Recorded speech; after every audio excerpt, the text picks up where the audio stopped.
Welcome to our April 19th Leaders Update.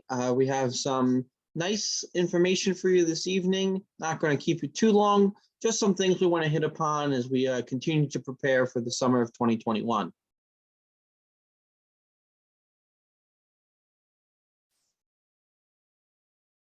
All right, obviously got our whole team here. I'm the camp director, Steve Mock. Jerry Reed's our assistant camp director, Jacob Huff, program director, Andy Connell, our assistant program director, and Matt Gutterman being our pandemic response coordinator. And we're each going to talk a little bit this evening about a few different things as we go through. We're going to look at our payment schedule and what lies ahead for us as we continue to approach summer camp. We're going to do a little promo of our SEEK program, which is our revised program for preparing those interested 14 and 15-year-olds to be on camp staff at Resica Falls. Jacob and Andy are going to talk a little bit about merit badges and where we're at with all those different elements of the program and signups and things like that. And then Jerry's going to wrap it up for us with some things that we have coming down the pike to hopefully make your experience a bit more enjoyable, a bit easier, and get ready for a good summer. And if you missed either of our meetings, whether that was our February meeting or our March meeting, they are available on our YouTube channel, youtube.com/Resica Falls. And this meeting will also be available if you want to share it out with any parents or leaders in the coming days. So all three meetings will be available up on our YouTube channel. Right, 2021 payment schedule, right? We've, at this point, everyone is pretty much signed up and gotten their $300 unit deposit in, all right? No questions there. You guys are coming to camp. That's why you're here in this Leaders Update, hopefully. $50 per scout deposit was due March 1st. We pushed that back to March 15th, right? And that is required to register for badges and other programs as well. Now, there are some units that have not paid this yet. Without that $50 per scout deposit being paid, you can't register scouts for merit badges, right? So if whether there's a hesitation, you're not able to fill all the spots you've committed to, some scouts are still on the fence, or there's a funding problem or whatever it is, make sure we move forward and get this stuff taken care of, because come May 15th, that's when we're looking to have 100% of our fees paid for, right? The easier and the quicker we can get everything in, that's less headache for you, less headache for us with worrying about paying and things while you guys are in camp, right? So this is kind of where we are with the fees. And I think that it's important that, especially for our scouts, that we get the money in as best as we can so that they don't lose out on some of their opportunities. As Jacob and Andy are going to talk about later, some things are starting to really fill up with our programs.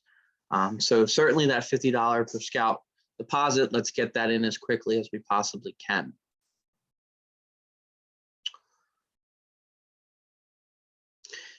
If there's any questions about the payments or anything like that, along with any of the other things, right? We have our Q&A feature. So please put any questions in there as we're going through. And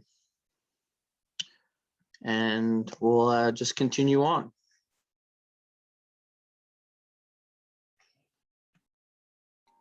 Right, Matt's going to talk a little bit about our SEEK program right now. Great. Excited to talk about the SEEK program today. As Steve mentioned previously, this is our new program to replace the traditional CIT program that's found in camp. We really think this is an opportunity to highlight to some of your more senior scouts, some of those scouts that have been to camp before and are looking for kind of a new experience. We've completely redesigned this program to be a 3-week program that builds on top of each other, each of the 3 progressive weeks. And it's really designed to focus on developing skills that the scout can use, both with teaching skills back at their unit, but also to learn how to teach merit badges and kind of learn what it's like to spend a summer on camp staff. At this point, about half the spots in our SEEK program have been filled. So if this is something that you're interested in, or you have a scout that's interested in, have them head over to the website to register as soon as they can. We're excited to be able to offer this program to scouts of all gender identities. We have both male and female staff running this program that have been hired at this point. And they're really excited to dig into this new program and see what kind of experience we can shape for those more senior scouts in your unit.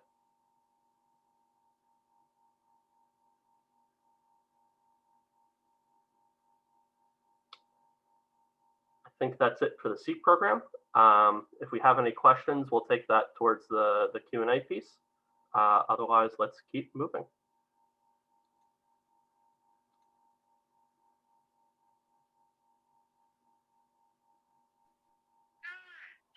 All right, so I guess this is a spot for me to jump in here. The program guide has been out for a while. If you need to get a copy of that, it's at resicafalls.org/documents. You can get that there, as well as the leader's guide if you don't have that as well. When we're talking about merit badges here, I'm going to reference a page in the program guide for anybody that might need more information on some of the merit badges that we're offering this summer. So the merit badge registration is required this year because we're trying to, again, cap the classes to make sure that we don't have too many people in one particular area of camp at one time. So where we're teaching our badges, either in a cabin or at a carport or things like that, are only going to be able to fit a certain amount of people, and we don't want to squeeze too many people in those areas where we're really trying to make sure we're having a fun and safe summer camp. So all classes this summer are going to be limited in size, usually to between 10 and 15, I believe, for most of the badges. New this year, we're going to have automotive maintenance, which will be run at the shop. So a little bit about the badges right now. Kind of where we're at, where we're standing, is if people are looking to take badges such as, let's think, like shooting sports badges, they're, for the most part, pretty well scheduled out already. Some of the automotive maintenance classes, some first aid classes, different weeks, as well as swimming. A lot of, like, some of these are really getting kind of packed up. So as a leader, what you're going to want to be thinking is, hey, I might want to keep an eye on my week for particular badges that my scouts are looking for, just in case something might open up. But also maybe talking to my scouts about some backup badges, just in case a specific time or a specific badge is not available. Those are options that we might have to look at. But we, as the admin team, are also looking at other possibilities to try to make sure that we're able to fit people where they need to fit if things are very full at this point. So we're working to make sure we're able to do things like that as well. So just keep your eyes on Double Knot for signups, just in case something would open up at some point. If you have, again, leaders or scouts that are taking specific badges or want to take specific badges, on page 6 of the program guide, there's or it's starting on page 6, there's a really good kind of idea of what year or what level scout a specific badge is kind of not geared towards, but where somebody might feel comfortable with the material, as far as, is it an overly difficult badge or something that might not be quite as difficult. So you might be looking at badges for your first year scouts, such as art or basketry. You might be looking at, let's see, fingerprinting, fire safety, first aid, forestry. But again, that starts on page 6 of that program guide. It's under merit badge opportunities. And it is like the fourth block over. It'll say year level. So depending on what scouts you have and what they're looking for, that might give you a little bit of an idea of the difficulty level of those badges. And that's not saying like a fourth year scout couldn't take something listed as a 1. That scout might just know that that might not be necessarily the hardest badge that they might take all week. Also, that might also be if it's listed as like a level 3, which maybe fishing is. That's not to say that a first year scout couldn't take that badge. It just might be a little more in depth. So you might have a first year scout who's really good at fishing, really does it a lot, maybe competes in fishing tournaments, things like that. That might definitely be a good badge for them. So you can field out your scouts and see how they would feel or their comfort level with specific badges depending on where they're at. But again, the level and year is listed there kind of just as a basic guide of where what level we recommend. But again, that's not an end all be all. So you guys can work with your scouts to see their comfort level with that type of material. Andy, do you have anything to add for merit badges? No, you pretty much covered everything. Just the keeping in mind the bunch of options, levels, more recommendation. If you do have any questions about maybe you're unsure, you have a scout that's earlier on and they're looking at a specific badge, but the badge is marked as like a 3 or 4, and you're not sure, feel free to reach out to us. Assistant Program Director Escapals or Program Director Escapals to kind of like ask for more information about a specific badge, so we can help guide what badges will be more appropriate for scouts. Definitely. Thank you, Andy. All right, there's 2 questions in the chat right now. What badges are the Rangers able to participate in as part of the Rangers program?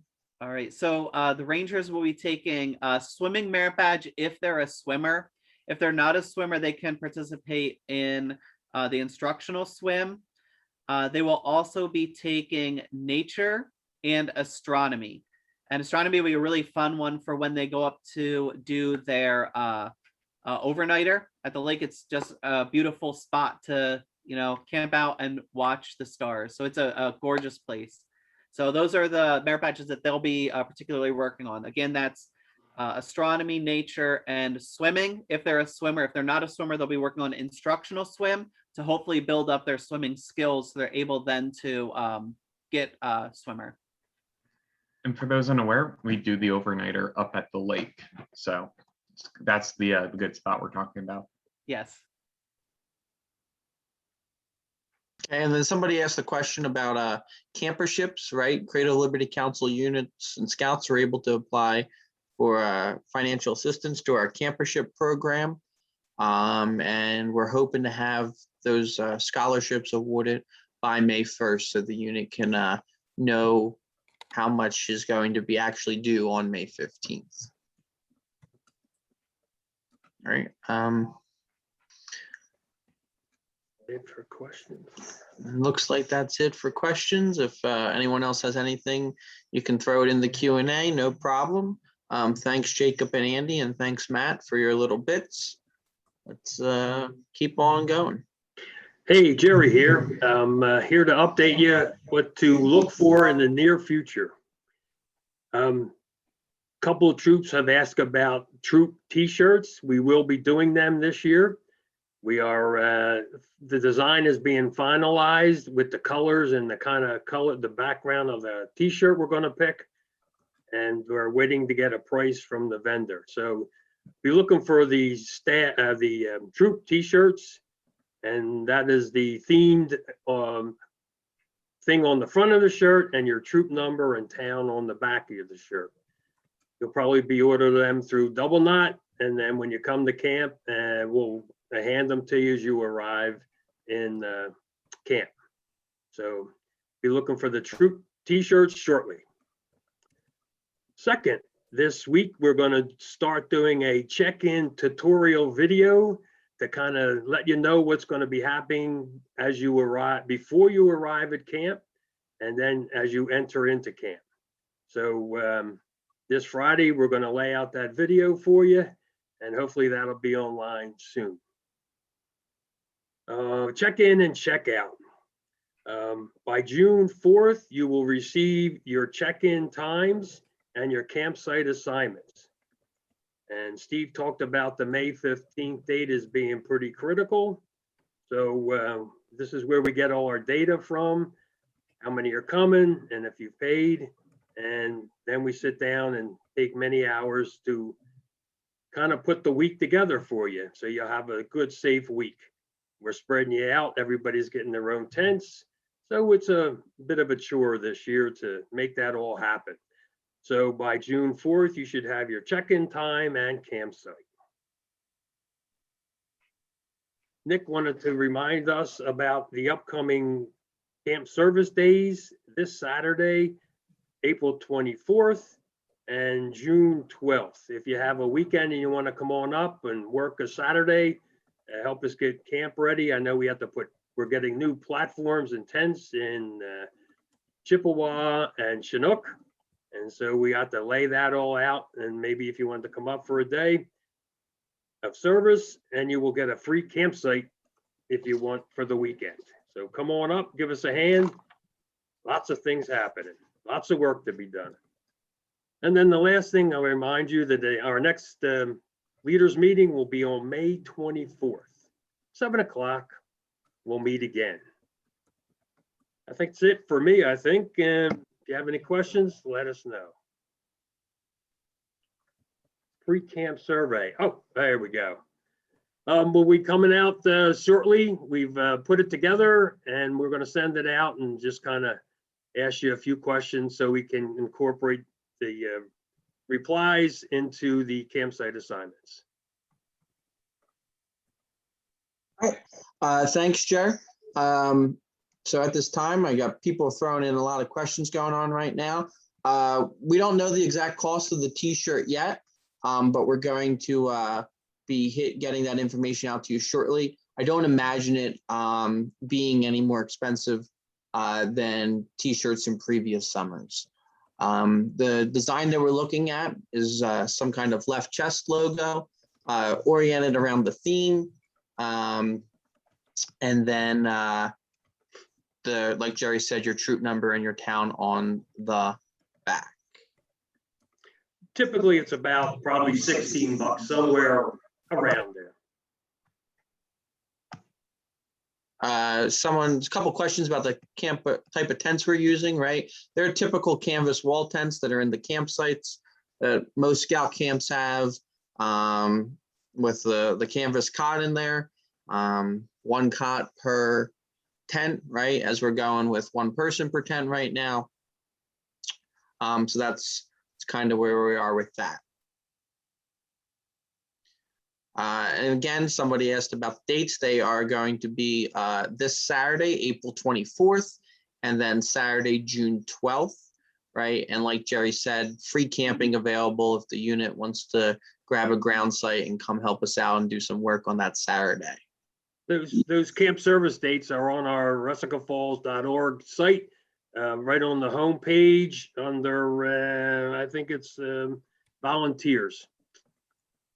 Yep, that's right. And scouts and leaders are both welcome. Plenty of stuff for everybody to do to kind of help make camp happen this summer.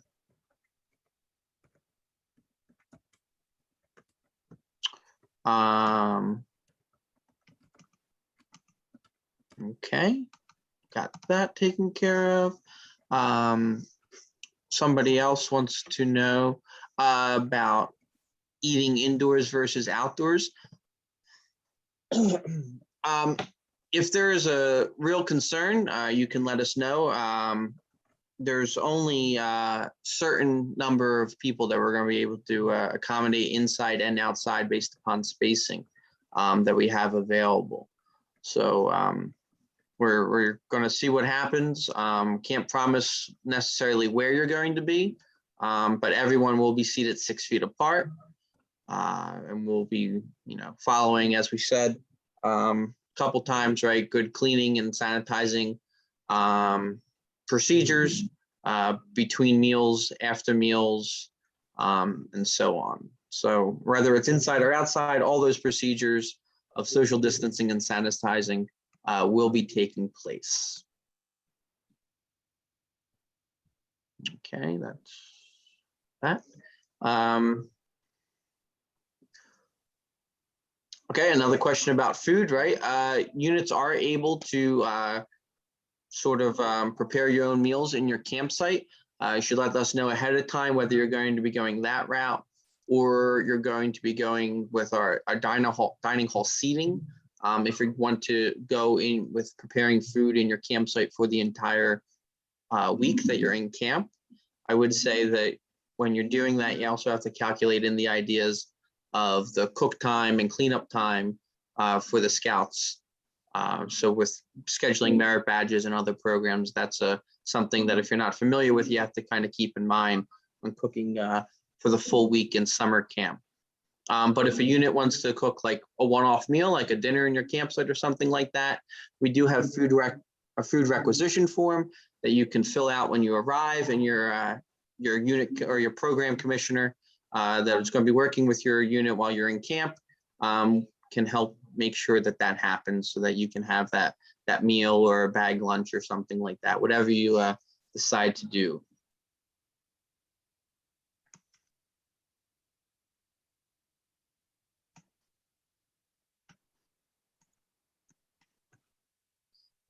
Okay. A lot of, yeah. There's a food allergy form on our website. You can fill that out. I know a bunch of people already have. It's under the food and nutrition page on resicafalls.org, as well as the important documents page, where there's a Google form to list any food allergies or things like that.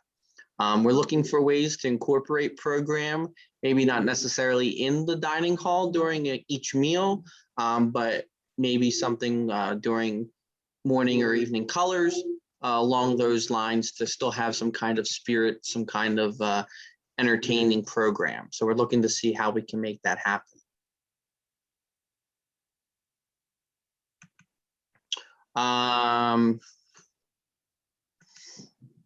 Okay. If there's any other questions, you can email any one of us. Our email addresses are our first name dot our last name at resicafalls.org. They're all available on the resicafalls.org website, which is, and then under the Meet the Team tab under summer camp.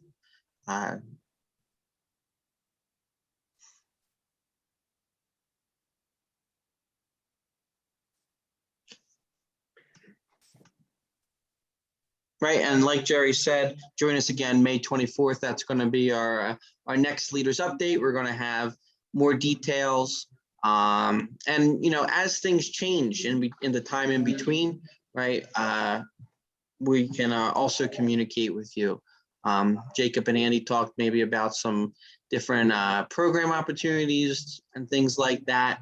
So we'll certainly be communicating with you more and more as we get closer to our next leaders update and to the summer in general.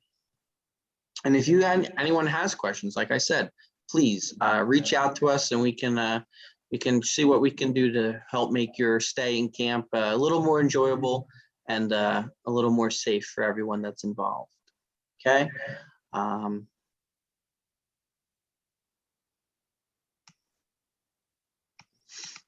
So if nobody has any other questions, thank you for joining us tonight. I know this was quick, but we wanted to just give you some details about what we've got going on so far. And we can hopefully see each other again soon. And this recording will be up shortly on youtube.com/Resica Falls.